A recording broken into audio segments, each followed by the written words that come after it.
Vocês não vão acreditar no que aconteceu quando essa herdeira milionária decidiu humilhar a sogra na frente de toda a família. O que ela descobriu depois mudou tudo e deixou todos de queixo caído. Uma reviravolta que ninguém esperava e que vai te fazer repensar sobre julgar as pessoas pela aparência. Mas antes de eu contar essa história incrível, me conta aqui nos comentários, de que cidade você está assistindo esse vídeo. E se você ainda não é inscrito no canal, clica no botão de inscrever-se aqui embaixo e ativa o sininho das notificações para não perder nenhuma dessas histórias que vão mexer com as suas emoções. Agora vamos à nossa história de hoje. Valentina Almeida Santos acordava todas as manhãs na sua suíte master de 200 metros quadrados, com vista panorâmica para toda a cidade de São Paulo. Aos 28 anos, ela nunca havia trabalhado um único dia na vida, mas acreditava piamente que merecia tudo o que possuía simplesmente por ter nascido rica. Sua rotina começava invariavelmente com o café da manhã servido pela governanta francesa em louça de porcelana Hermes, enquanto folheava revistas de moda e planejava como gastaria os 50 mil reais mensais que recebia como mesada do pai. Eduardo Almeida, seu pai, era dono de um império de construtoras que ergueu metade dos arranha-céus de São Paulo. Viúvo desde que Valentina tinha 16 anos, ele compensou a ausência da esposa mimando excessivamente a filha única. Qualquer capricho de Valentina era imediatamente atendido. Queria estudar na França? Ele comprou um apartamento em Paris. Queria um carro novo? Ele presenteou com uma Ferrari vermelha. Queria redecorá-lo o quarto? Ele contratou o designer mais caro de São Paulo.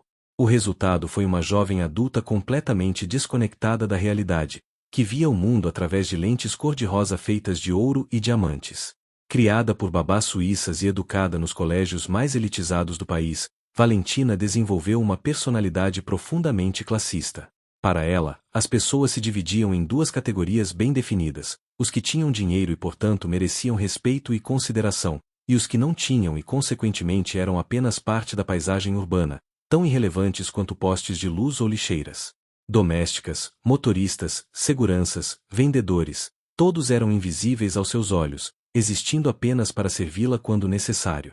Sua educação havia sido construída sobre pilares de superficialidade, aulas de etiqueta, cursos de degustação de vinhos, viagens culturais pela Europa, conhecimento sobre marcas de luxo e arte clássica, tudo voltado para impressionar em eventos sociais, mas nada que desenvolvesse caráter ou empatia.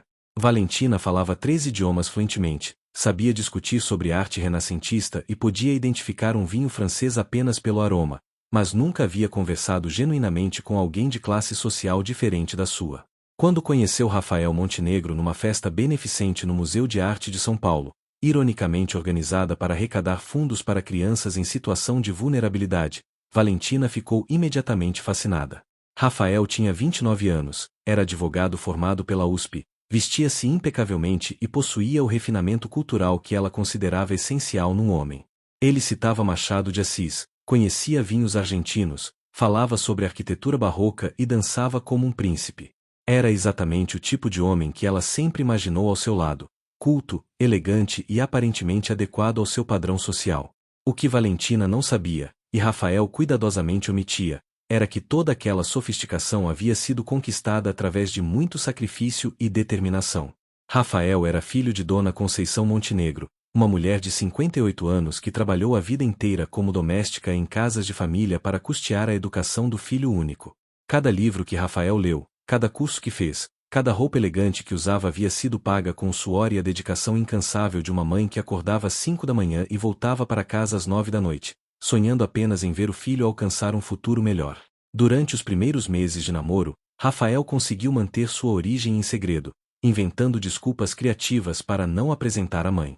Dizia que ela estava viajando, que morava em outra cidade, que estava doente, qualquer coisa para adiar o inevitável encontro. Ele conhecia Valentina o suficiente para saber que descobrir a verdade sobre sua família seria um choque devastador para ela, e temia que isso pudesse acabar com o relacionamento que tanto valorizava. 6 meses depois do início do namoro, Rafael não conseguiu mais adiar o inevitável. Valentina começou a fazer perguntas mais diretas sobre a família dele, especialmente depois que seu pai manifestou interesse em conhecer os pais do namorado da filha. "Meu amor, chegou a hora de você conhecer minha mãe", disse Rafael numa tarde de domingo, enquanto almoçavam no restaurante mais caro de São Paulo. Valentina concordou animadamente, já imaginando conhecer uma senhora elegante e sofisticada, talvez uma empresária aposentada, uma professora universitária renomada ou uma viúva rica que criou filho com todas as regalias possíveis. Na véspera do encontro marcado, Valentina gastou 3 horas escolhendo o look perfeito no seu closet de 100 metros quadrados. Optou por um conjunto Chanel azul marinho, sapatos Louboutin, a bolsa Birkin que havia ganhado no último aniversário e o colar de pérolas que pertencera à sua avó materna. Pediu para Joaquim, seu motorista particular, preparar a Mercedes mais nova da garagem, a prata metalizada que havia chegado da Alemanha no mês anterior, e ainda passou no salão de beleza para retocar o cabelo e as unhas. Primeiras impressões são fundamentais, repetia para si mesma no espelho, ajeitando cada detalhe da aparência. Estava determinada a causar uma impressão magnífica na futura sogra. O endereço que Rafael havia dado levou Valentina e seu motorista até um bairro da periferia de São Paulo que ela jamais havia imaginado que existisse. Eram ruas estreitas e esburacadas, casas simples grudadas umas nas outras, crianças brincando descalças na calçada, mulheres estendendo roupas em varais improvisados nos quintais pequenos, carros populares estacionados sem ordem aparente, e uma ausência completa de porteiros uniformizados, jardins paisagísticos ou qualquer sinal do luxo ao qual estava acostumada. Tem certeza de que é aqui, Dona Valentina? Perguntou Joaquim, conferindo o GPS pela terceira vez. Deve ser algum engano, murmurou Valentina, observando pela janela blindada do carro uma realidade que parecia pertencer a outro planeta. Como Rafael, tão refinado e culto, podia ter alguma conexão com aquele lugar? Talvez fosse uma obra social que ele apoiava, ou talvez sua mãe fosse uma benfeitora que ajudava famílias carentes e haviam marcado de se encontrar ali por acaso. Qualquer explicação parecia mais plausível do que a possibilidade de que a família do seu namorado realmente vivesse naquelas condições. Rafael a esperava na porta de uma casa que não podia ter mais que 60 metros quadrados, com apenas 2 cômodos visíveis, um quintal minúsculo onde cresciam algumas plantas em vasos reciclados de tinta, e uma fachada pintada há tanto tempo que a cor original já não podia ser identificada com precisão. Ele vestia roupas casuais, calça jeans e camisa polo, completamente diferente dos ternos italianos que usava quando saíam juntos. Pela primeira vez desde que o conhecia, Valentina viu nervosismo genuíno no rosto do namorado.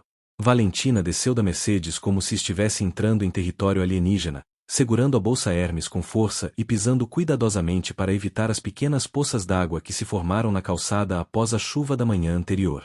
Seus saltos Louboutin faziam barulho no concreto irregular, e ela se sentia completamente deslocada naquele ambiente que representava tudo o que sempre havia imaginado estar muito distante da sua realidade. Crianças curiosas pararam de brincar para observar a mulher elegante que claramente não pertencia àquele lugar. Mãe, está é a Valentina, disse Rafael, com a voz ligeiramente trêmula, fazendo a apresentação que havia adiado por tanto tempo. Da porta de casa surgiu uma mulher de 58 anos, cabelos grisalhos presos num coque simples, usando um vestido floral claramente comprado numa loja popular, chinelos de dedo e um avental desbotado que indicava que estava cozinhando. Suas mãos eram visivelmente calejadas pelo trabalho pesado, não havia uma única joia em seu corpo, e seu sorriso, embora genuíno e caloroso, revelava alguns dentes que precisavam de cuidados odontológicos que provavelmente ela não podia pagar. Que bom conhecer você, filha, disse Dona Conceição com alegria sincera, secando as mãos no avental antes de estendê-las para cumprimentar Valentina. Rafael fala tanto de você que sinto como se já te conhecesse há anos. Seja bem-vinda à nossa casa. O sotaque denunciava a origem nordestina, e a simplicidade do vocabulário contrastava drasticamente com a linguagem rebuscada a qual Valentina estava acostumada em seu círculo social. A diferença era tão gritante que Valentina precisou de alguns segundos para processar que aquela mulher simples era realmente a mãe do homem sofisticado por quem estava apaixonada. Valentina mal conseguiu disfarçar o choque que a atingiu como um tsunami emocional. Como era possível que Rafael, com toda sua elegância natural, conhecimento cultural e refinamento comportamental, tivesse vindo daquele ambiente tão completamente oposto a tudo que ela considerava adequado? Onde estavam os sinais de educação privilegiada, os objetos de bom gosto, as evidências de uma criação esmerada? Ela forçou um sorriso educado mas gelado, cumprimentou Dona Conceição com a ponta dos dedos, evitando contato prolongado, e sua mente já estava fazendo cálculos frenéticos sobre como aquela descoberta devastadora afetaria seus planos de casamento e vida social. Entre, por favor. Preparei um almoço especial para receber a namorada do meu filho, disse Dona Conceição, guiando-os para dentro da casa com orgulho maternal evidente. Valentina observou com horror crescente os móveis antigos e desgastados, o sofá de tecido surrado com almofadas remendadas, a televisão de tubo que devia ter pelo menos 15 anos, a geladeira pequena coberta de ímãs baratos, e a mesa de plástico branco que ocupava o centro da minúscula cozinha.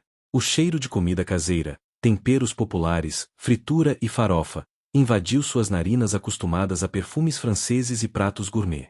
Tudo naquela casa custava menos que suas unhas postiças, e ela se sentia nauseada pela diferença gritante entre aquela realidade e seu mundo de luxo.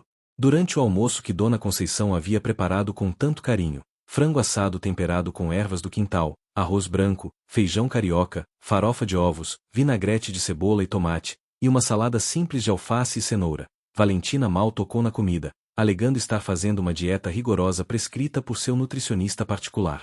Na verdade, estava profundamente enojada pela simplicidade dos pratos servidos em louça popular e pela ideia de comer comida preparada naquelas condições que considerava inadequadas. Suas respostas às perguntas carinhosas e interessadas de Dona Conceição eram monossilábicas, frias e claramente destinadas a encerrar qualquer tentativa de aproximação. "Você trabalha com o quê, filha?" perguntou Dona Conceição com curiosidade genuína, tentando conhecer melhor a namorada do filho. "Eu não trabalho", respondeu Valentina com um ar de superioridade que cortava o ar como uma navalha. "Meu pai me sustenta completamente, como deve ser. Algumas pessoas nascem para trabalhar duro a vida inteira, outras nascem para serem sustentadas e aproveitarem as coisas boas da vida." O comentário foi como uma bofetada cruel no rosto de Dona Conceição, que havia trabalhado desde os 12 anos de idade apenas para sobreviver e dar um futuro melhor ao filho. Rafael ficou visivelmente constrangido, suas bochechas vermelhas de vergonha, tentando desesperadamente amenizar a situação com comentários neutros sobre o tempo ou o trânsito. Mas Valentina continuou implacável com seus comentários ácidos e observações maldosas. Quando Dona Conceição, ignorando a frieza da nora e tentando manter o clima agradável, mostrou orgulhosamente as fotos de Rafael na formatura da faculdade. "Trabalhei 3 empregos diferentes para pagar os estudos dele, foi o dia mais feliz da minha vida." Valentina riu com desdém e respondeu: "Que interessante essa dedicação.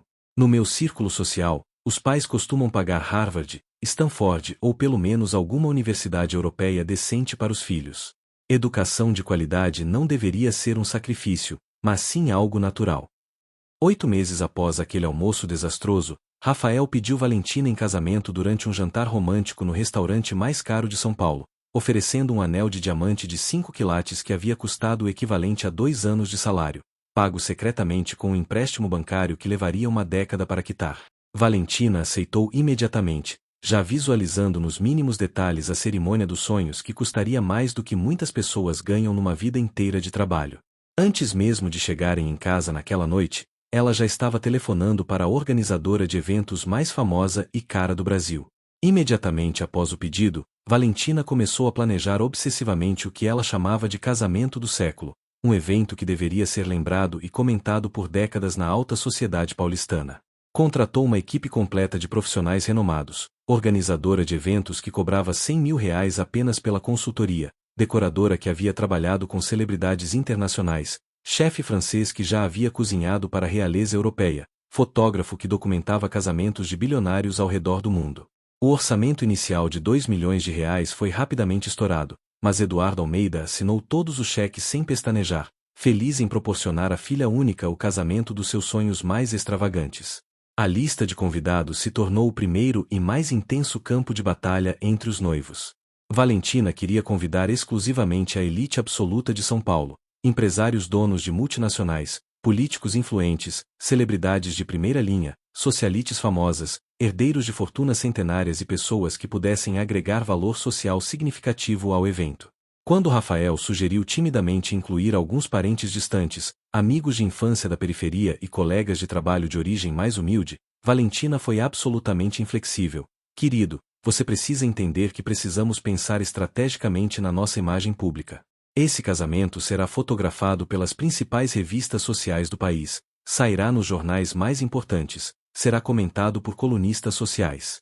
Não podemos correr o risco de ter pessoas inadequadas nas fotos." "E minha mãe?" perguntou Rafael, já temendo a resposta mas sabendo que precisava abordar o assunto mais delicado. Valentina suspirou dramaticamente, como se estivesse sendo forçada a resolver um problema particularmente desagradável. Sua mãe pode participar da cerimônia, naturalmente, afinal ela é sua família. Mas talvez seja melhor ela ficar num cantinho mais discreto da igreja, longe das câmeras principais. E por favor, Rafael, compre uma roupa realmente adequada para ela. Algo elegante mas não muito chamativo ou popular demais. Talvez possamos contratar uma consultora de imagem para orientá-la sobre maquiagem e postura adequadas para a ocasião. A sugestão de que Dona Conceição deveria praticamente se esconder durante o casamento do próprio filho foi o primeiro sinal claro de que Rafael estava cometendo o maior erro da sua vida. Valentina definiu cada detalhe da cerimônia com precisão militar. 500 convidados cuidadosamente selecionados, orquestra sinfônica com 40 músicos, decoração com 20.000 rosas brancas importadas do Equador, menu degustação de 8 pratos assinado por chefe com 3 estrelas Michelin, mesa de doces franceses com mais de 100 opções diferentes, vinhos das melhores vinícolas mundiais, e uma festa que seria literalmente lembrada como um marco na história social de São Paulo. Quero que todos saibam que este é o casamento de uma Almeida, declarou com orgulho, ignorando completamente que estava se casando com um Montenegro e que deveria estar celebrando a união de duas famílias.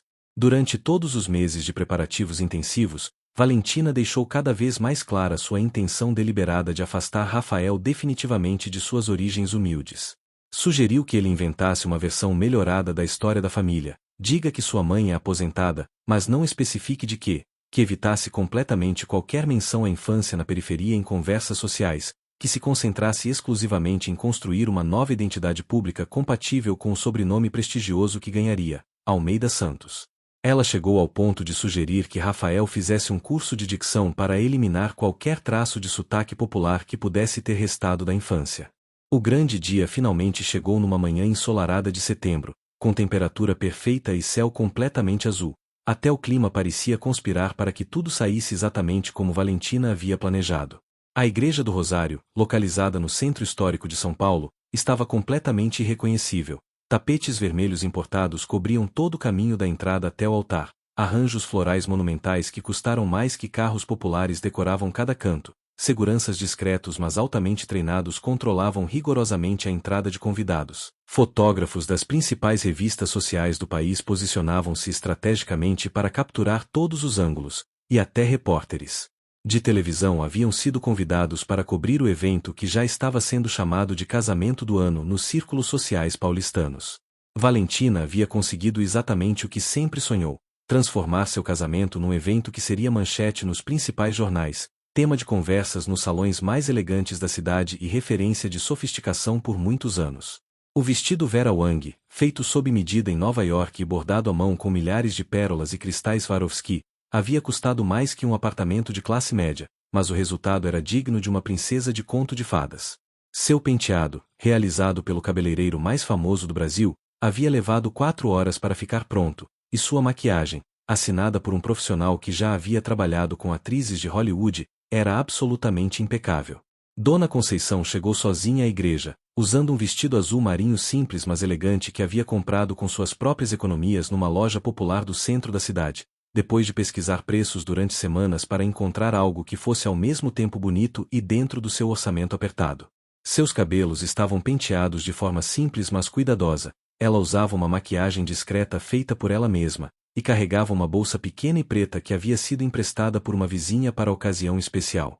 Seguindo as orientações de Valentina, ela se sentou discretamente nas últimas fileiras da igreja, observando com um misto de orgulho maternal e tristeza profunda o filho que ela havia criado com tanto sacrifício se casar com uma mulher que claramente a desprezava e a considerava uma vergonha a ser escondida. Quando Valentina finalmente entrou na igreja, caminhando lentamente pela nave central ao som da marcha nupcial executada pela orquestra sinfônica, ela se sentia exatamente como sempre havia sonhado, o centro absoluto das atenções, admirada e invejada por todos os presentes, fotografada por todos os ângulos, comentada em sussurros admirativos pelos 500 convidados cuidadosamente selecionados. Seu vestido de cauda de 4 metros deslizava graciosamente pelo tapete vermelho, sua tiara de diamantes brilhava sob as luzes especiais instaladas para a ocasião, e ela sorria com a satisfação de quem estava vivendo o momento mais glorioso da própria vida. Rafael a esperava no altar, impecável no smoking Armani feito sob medida, com os cabelos perfeitamente cortados e uma expressão que misturava felicidade, nervosismo e uma ponta de melancolia que apenas ele conseguia identificar. Durante toda a caminhada da noiva até o altar, seus olhos procuravam discretamente pela mãe nas últimas fileiras, sentindo uma dor no peito ao vê-la sozinha e visivelmente emocionada, tentando se fazer invisível num dia que deveria ser de celebração familiar completa.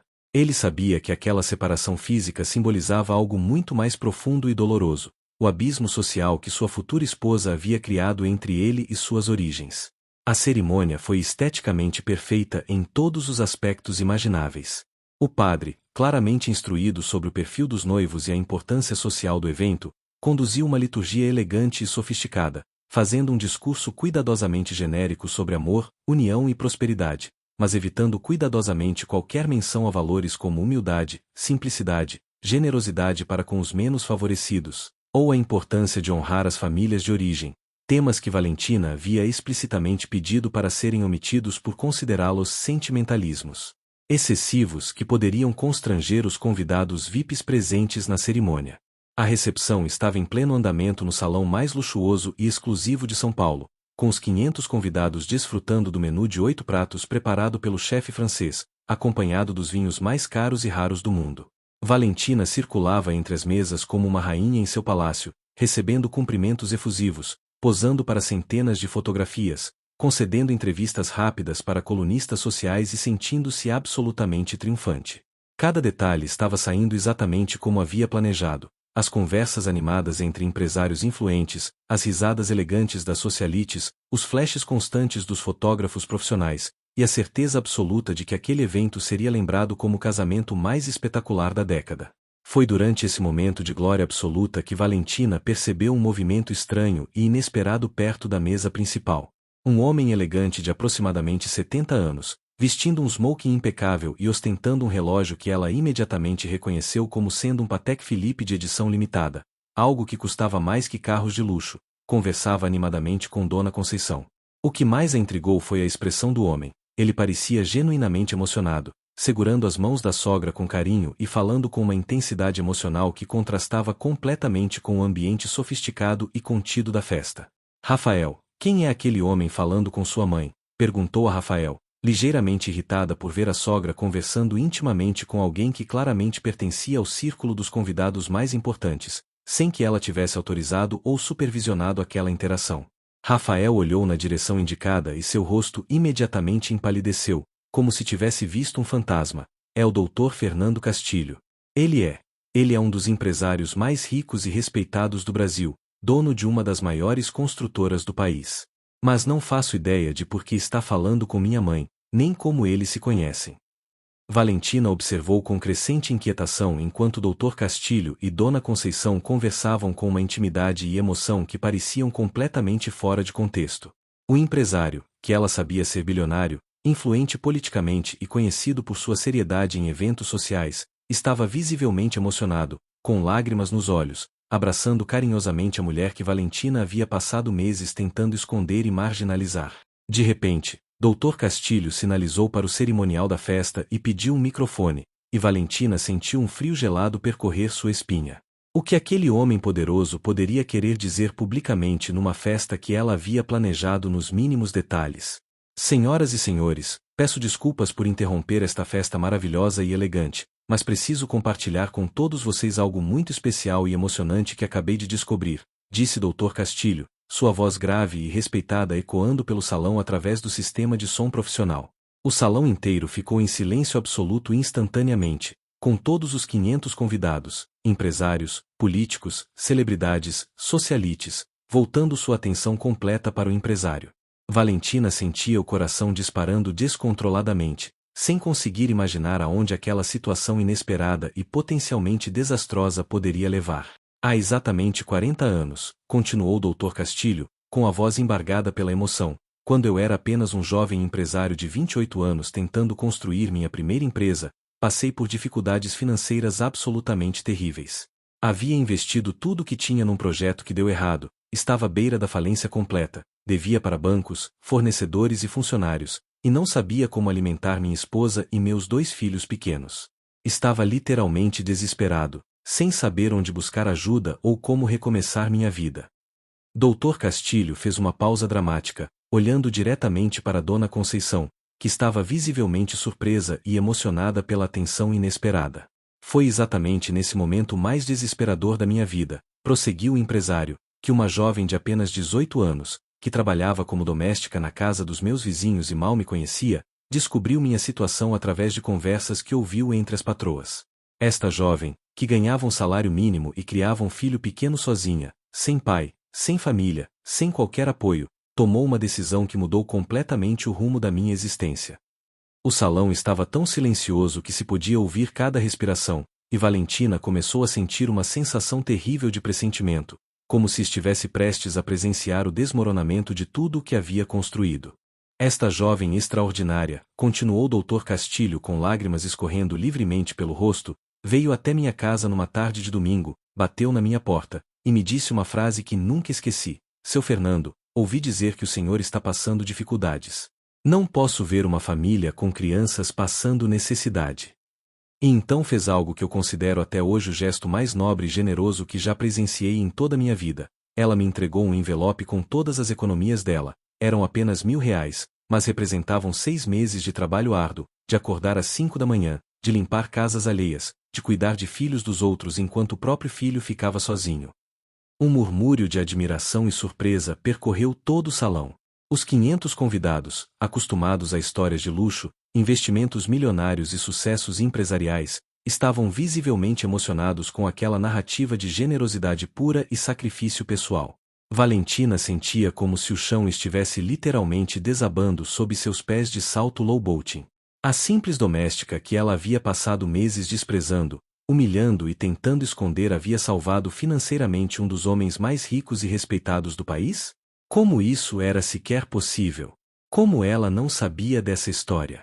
Como Rafael nunca havia mencionado esse fato extraordinário? Dona Conceição Montenegro, disse Dr. Castilho, agora olhando diretamente para ela e estendendo a mão para que se aproximasse do centro do salão, a senhora não apenas me emprestou dinheiro quando absolutamente ninguém mais acreditava em mim ou estava disposto a me ajudar. A senhora me emprestou esperança quando eu tinha perdido toda a fé no futuro, me deu dignidade quando eu me sentia um fracasso completo, e me ensinou o verdadeiro significado da palavra generosidade.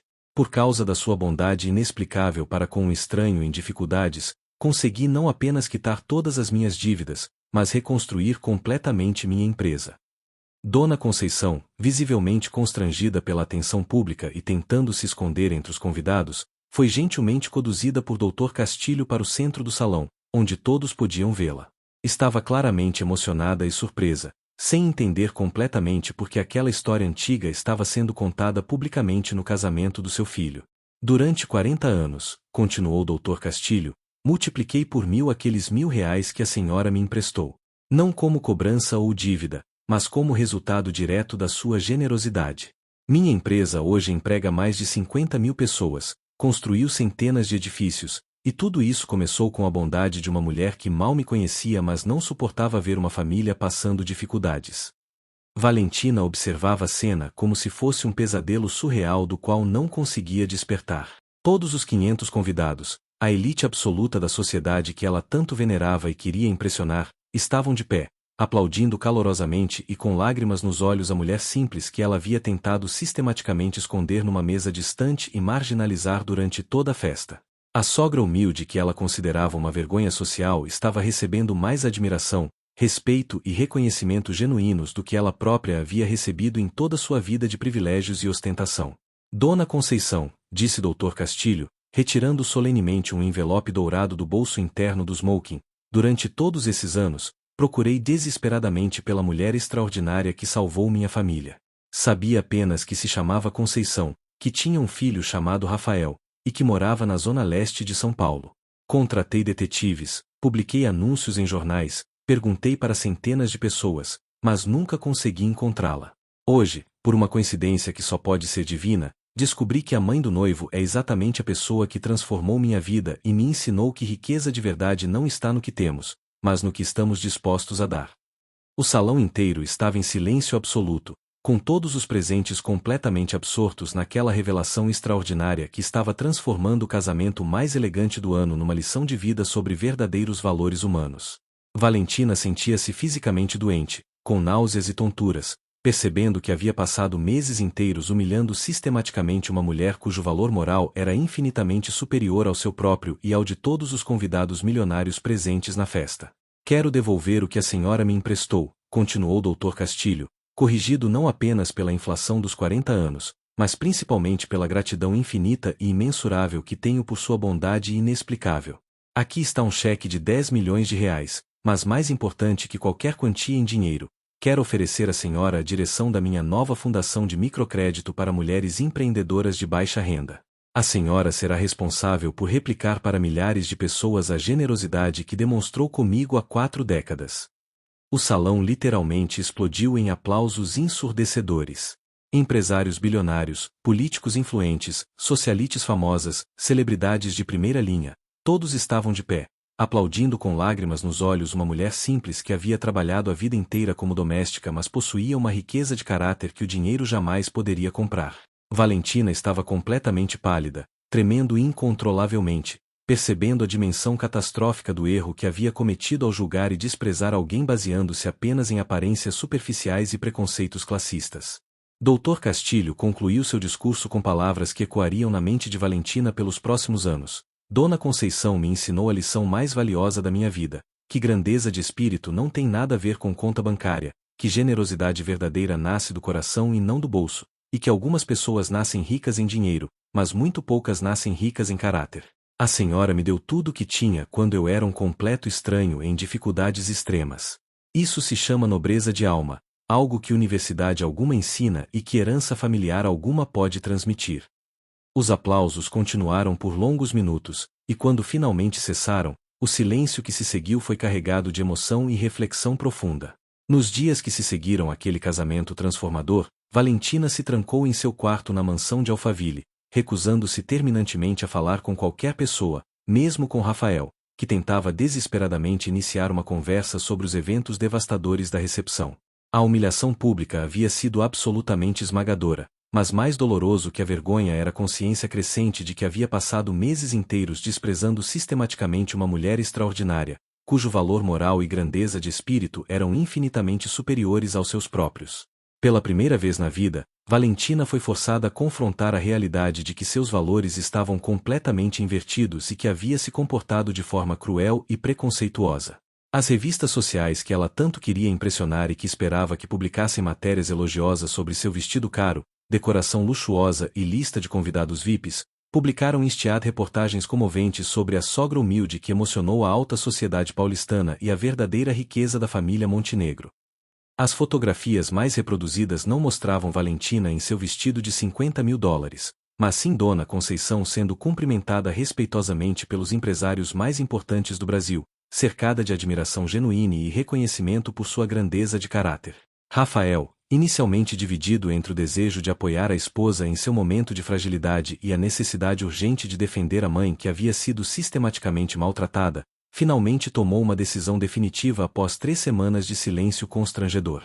Entrou no quarto onde Valentina permanecia isolada e disse com firmeza: "Você tem 2 opções muito claras: aprender genuinamente com esta experiência e se tornar uma pessoa melhor, desenvolvendo empatia e humildade real, ou continuar sendo a pessoa egoísta, preconceituosa e superficial que sempre foi.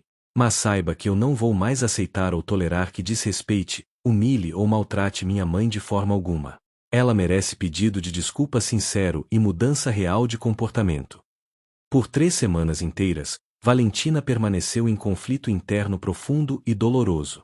Sua vida inteira havia sido construída sobre pilares de valores completamente superficiais: aparência física, status social, marcas de luxo, conta bancária, sobrenome familiar, e descobrir que uma mulher sem educação formal, sem dinheiro, sem conexões sociais, mas com bondade genuína possuía mais riqueza de caráter que ela própria foi um choque de realidade absolutamente devastador. Pela primeira vez em 28 anos de existência privilegiada, questionou seriamente se realmente merecia tudo o que sempre teve ou se havia desperdiçado completamente as oportunidades de se tornar uma pessoa de valor real. Lentamente, com muita resistência inicial e orgulho ferido, Valentina começou a procurar ativamente Dona Conceição. Primeiro, fez um pedido de desculpas formal e constrangido por seu comportamento anterior. Depois, pediu humildemente para conhecer melhor a história da sogra, suas experiências de vida, seus valores e sua sabedoria. Gradualmente, através de conversas longas e sinceras, descobriu uma mulher de coragem extraordinária que havia criado um filho exemplar completamente sozinha, que ajudava vizinhos em dificuldades mesmo quando ela própria passava necessidades, que possuía uma sabedoria de vida que nenhuma universidade cara poderia ensinar, e que demonstrava diariamente que felicidade verdadeira vem de relacionamentos genuínos e não de objetos materiais. Por que você me perdoou tão facilmente depois de tudo o que eu fiz? Perguntou Valentina numa tarde chuvosa de dezembro, tomando café simples na casa modesta que antes a enojava mas que agora considerava mais acolhedora que sua própria mansão. Dona Conceição sorriu com a paciência de quem já havia passado por muito sofrimento na vida, porque guardar mágoa e ressentimento só machuca profundamente quem guarda, e porque sei que no fundo você tem bom coração, só estava completamente perdida pelos valores errados que aprendeu desde criança. Todos merecemos segunda chance para crescer e melhorar. Hoje, 3 anos após aquele casamento transformador, Valentina administra junto com Dona Conceição a Fundação Castilho de Microcrédito, ajudando centenas de mulheres de baixa renda a iniciar pequenos negócios próprios. Aprendeu na prática que verdadeira riqueza está na capacidade de ajudar outras pessoas, que status real vem do respeito conquistado através de ações nobres e generosas, e que a mulher mais sábia, corajosa e admirável que já conheceu foi exatamente aquela que quase excluiu completamente de sua vida por preconceito classista e ignorância moral. Rafael e Valentina continuam casados, mas agora formam uma família real e unida, onde Dona Conceição não se senta mais constrangida no fundo da igreja, mas ocupa seu lugar de honra na mesa principal da vida, respeitada, amada e valorizada como sempre mereceu ser.